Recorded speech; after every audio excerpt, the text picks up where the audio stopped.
The Tale of the Three Brothers. There were once three brothers who were traveling along a lonely winding road at twilight. In time, the brothers reached a river, too deep to wade through and too dangerous to swim across.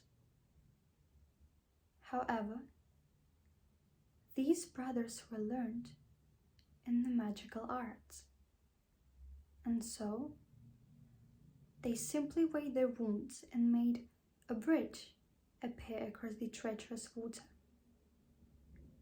They were halfway across it when they found their path blocked by a hooded figure, and it was Death.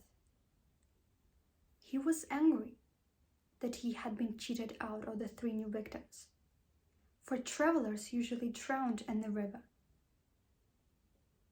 But Death was cunning. He pretended to congratulate the three brothers upon their magic and said that each had earned a prize for being clever enough to evade him. So, the oldest brother, who was a combative man, asked for a wound more powerful than any in existence. A wound that must always win the battles for its owner.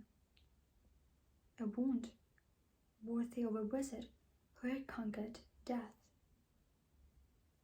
So, he had crossed to an elder tree on the banks of the river, fashioned a wound from a branch that had hung there, and gave it to the oldest brother.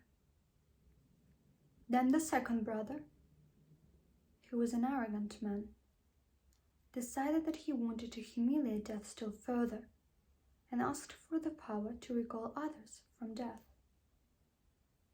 So, Death picked up a stone from the riverbank, gave it to the second brother, and told him that the stone would have the power to bring back the dead. Finally, Death turned to the third brother, a humble man. He asked for something that would enable him to go forth from that place without being followed by Death. So, it was that Death reluctantly handed over his own cloak of invisibility. In due course, the brothers separated, each for his own destination. The oldest brother traveled through a week or more, and reaching a distant village, sought out a fellow wizard with whom he had a quarrel. Naturally, with the elder wound as his weapon, he could not fail to win the duel that followed. Leaving his enemy dead upon the floor, the oldest brother proceeded to an inn, where he boasted of the powerful wound which he had snatched from Death himself, and of how it made him invincible. That very night, another wizard crept upon the oldest brother as he lay wine-sodden upon his bed. The thief took the wound, and for good measure slit the oldest brother's throat. And so, Death took the oldest brother for his own. Meanwhile, the second brother journeyed to his own home, where he lived alone. Here, he took out the stone which had the power to bring back the dead, and turned it thrice in his hand.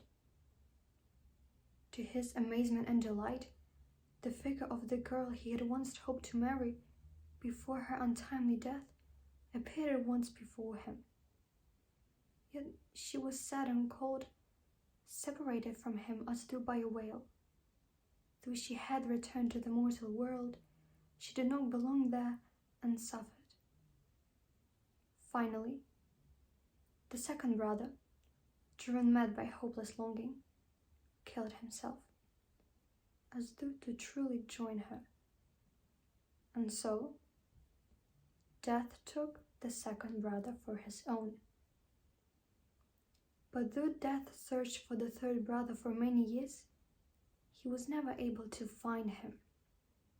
It was only when he had attained a great age that the brother took off his cloak of invisibility and gave it to his son. And then he greeted death as an old friend, went with him gladly, and, as equals, they departed this life.